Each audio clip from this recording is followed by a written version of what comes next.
Hey guys, today I'm showing you how to remove the surrounding of your handbrake of Volkswagen Golf 3. In my case, it's put it wrong, as you see here. So I want to remove it and place it back again.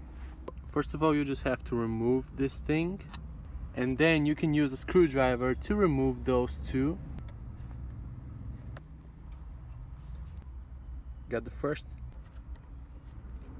and then you have the second one. So now you can remove the whole thing through the handbrake. We got it.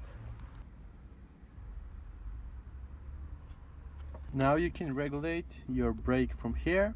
To put this thing back in here, you just gotta open it like that. Push down. Okay, now close it, and it's all fine. Like the video if it was helpful, and thanks for watching.